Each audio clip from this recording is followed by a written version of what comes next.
Andito kami sa Dauphin, Manitoba, Canada. Cottage.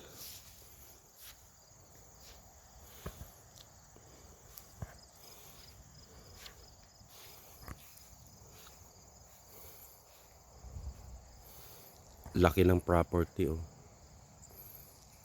Hanggang dito sa may kalsada oh, open area. Huge. Dito bukid. Tapos sa gawin dito sa kanan may boat dalawa.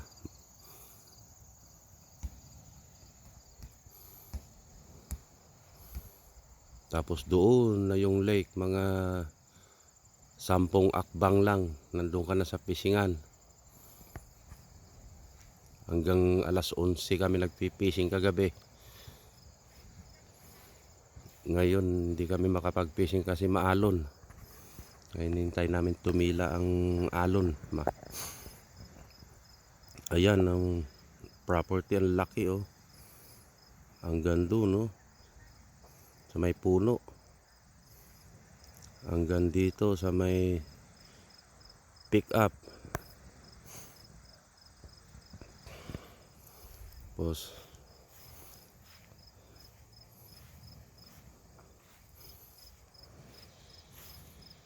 yan, iiwanan ko na yung aking camper. Hindi ko na iuwi. Babalik-balikan na lang namin.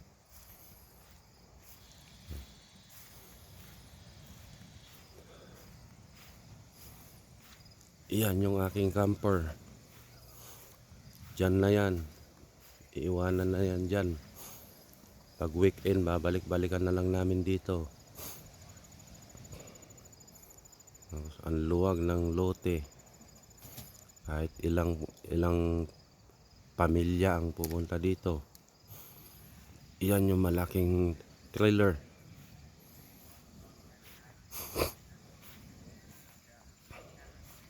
Kasya ng 12 people.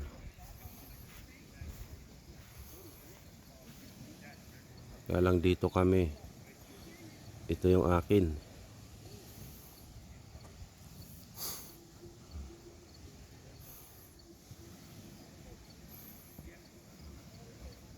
Ayun na yung lake, natatanaw na oh. James, ang ganda mag-fishing dito. 10 akbang lang, nandun ka na sa Pisingan. Yan.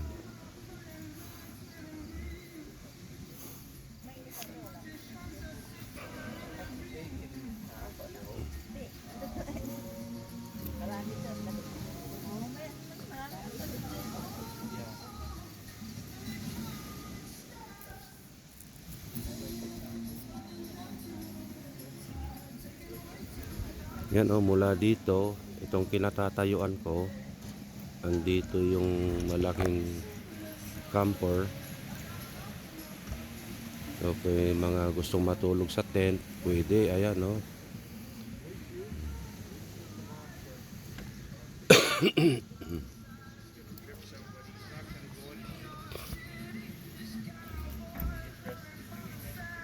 Yan yung malaking trailer. Good for 12 people.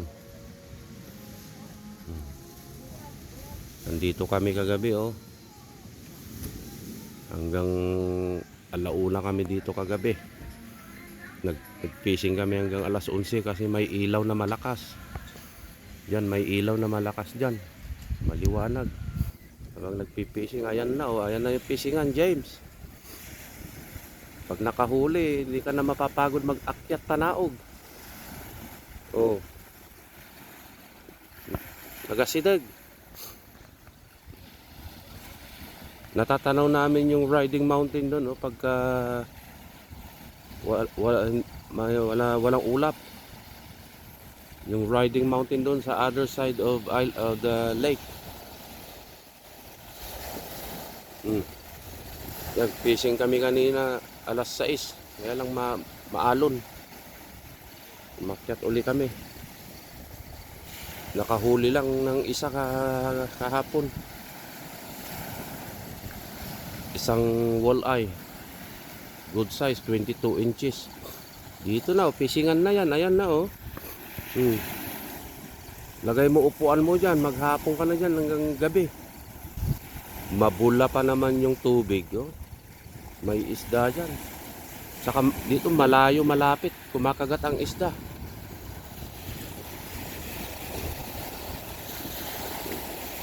Ayan, oh. Laki ng lake. Lake Manitoba. Hindi na to Lake Winnipeg.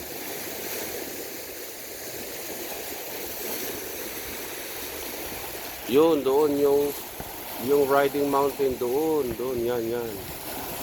Hindi makita kasi maulap. Kahapon sunny siya. Nakikita namin yung bundok ng riding mountain. Saka nakikita namin may mga ilaw-ilaw doon kagabi.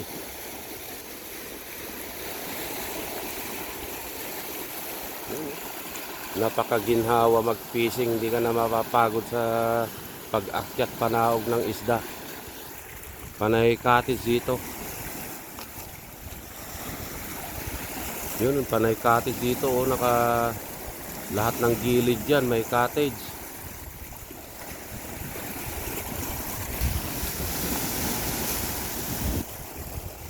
Tapos dito, lalagay mo lang upuan mo dito, ayan na, oh. Diyan ka na magpi-fishing, oh. Tapos ayan lang yung aakyatin mo, nandun lang, oh. Oh. 10 akbang lang nandito ka na. Nandun ka na.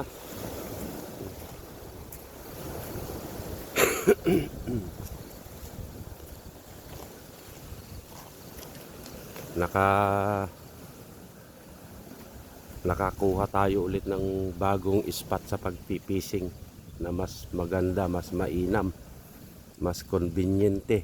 Ayan la, oh, andyan niya, oh. Oh. Ang lapit.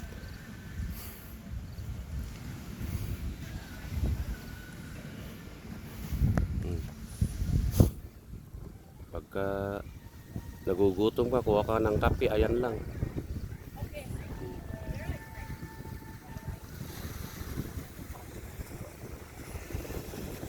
Saka kahit hanggang gabi ka dyan, may ilaw na spotlight na malaki inilagay nila.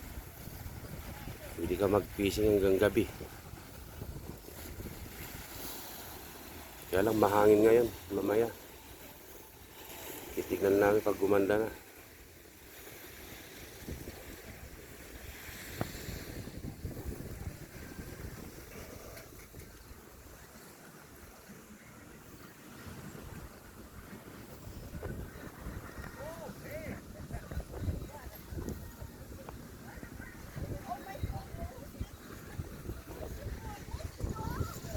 Ayos.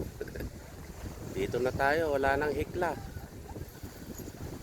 Balik-balikan na lang natin to. Tiba-tiba na naman tayo sa isda. Saka walang nag-chichik kahit ibabad mo ng 10 fishing rod. Walang nag-chichik.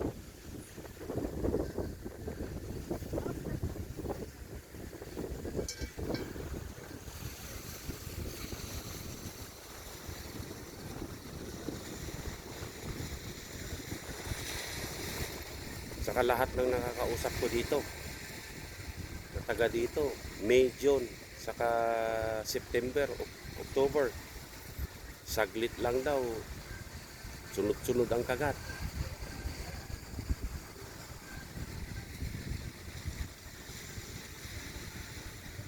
Tiba-tiba tayo ngayon ng isda. Pagbalik natin dito, talaga hakutin natin ang isda.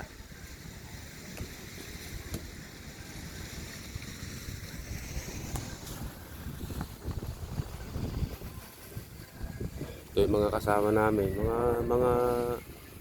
mga puti, mababait.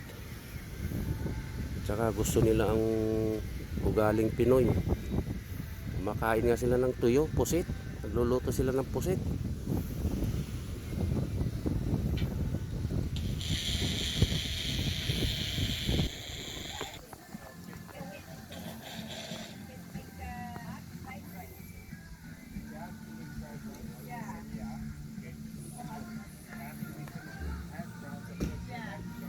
Ito mababait itong mga puti. Gusto nila mga Pilipino. Kahit pagkain Pilipino gusto nila. Yan mga gusto kong puti. Hindi yung naiilang ka. Ayan oh, magluluto sila ng pusit, tuyo, biya. Tapos sinangag. Kakain sila. Mga puti dyan sa Winnipeg, pinupost pa. Susumbong daw sa pulis.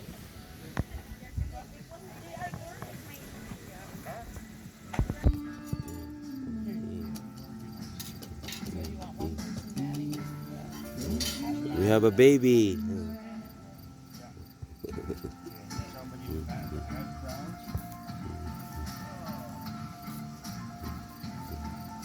Sit, sit. Yan.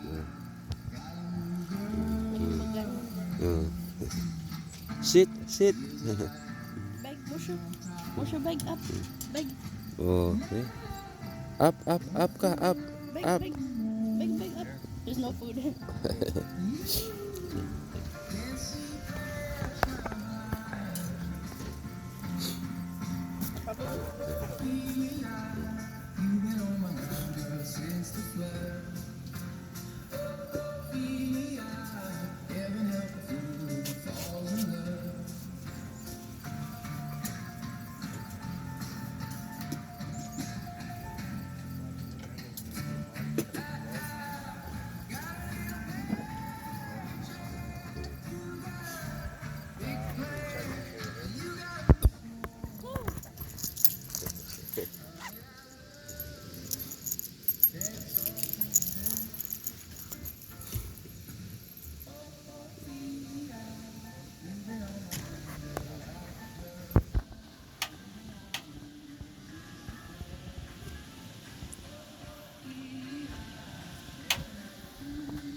Wala nang hikla. Dito na lang.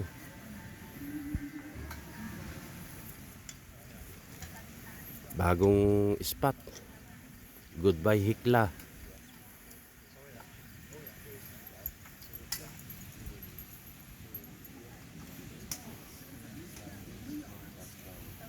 Lapit lang kung ano.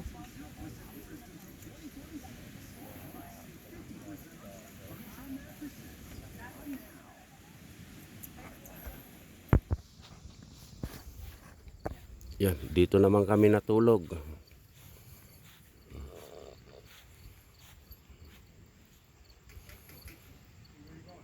Maliit lang siya. At least hindi lang nagtitent.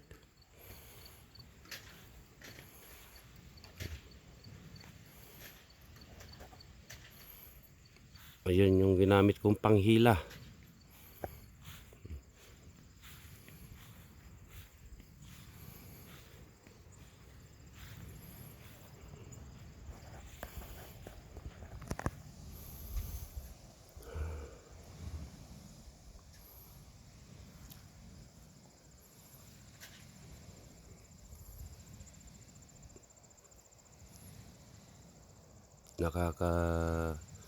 Nakaka-relax dito. Nakakalimutan mo lahat. Pati utang.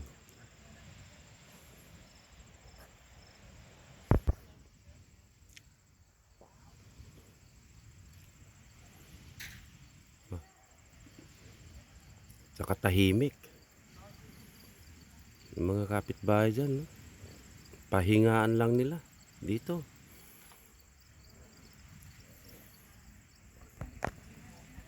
Walang maingay.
Kahit ilang sasakyan ang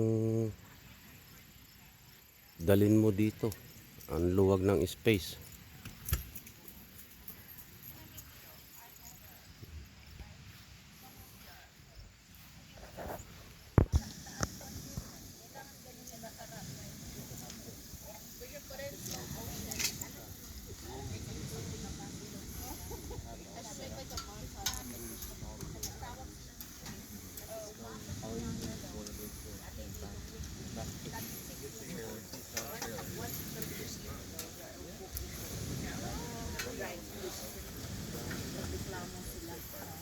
Sino?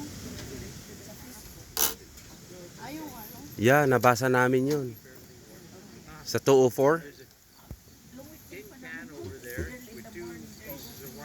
Hindi kasi sila sanay sa ano amon. Mag-drive. Pero ito si Aaron sanay siya.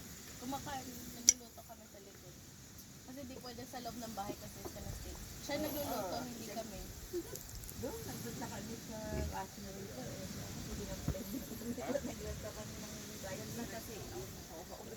Malawak naman.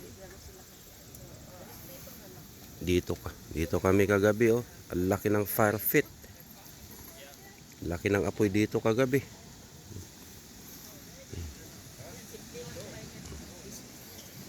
Ayun na, oh. Nakikita ko yung gustong-gusto ko na mag-fishing, eh. Maalon. Mabula pa naman yung tubig, oh. Oh. Maalon. Ayan, mabula ang tubig, oh. 1-2 sawa ang fishing dito, James. Balikan natin. Mga middle September. Balik tayo dito. Ay, hahakutin natin ang isda dyan.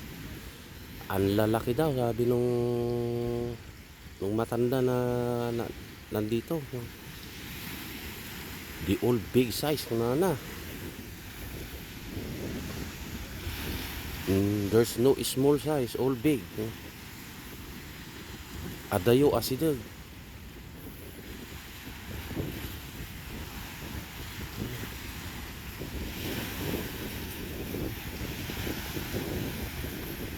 Uupo ka na dyan, no? Tsaka malilim. May puno.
to crumple the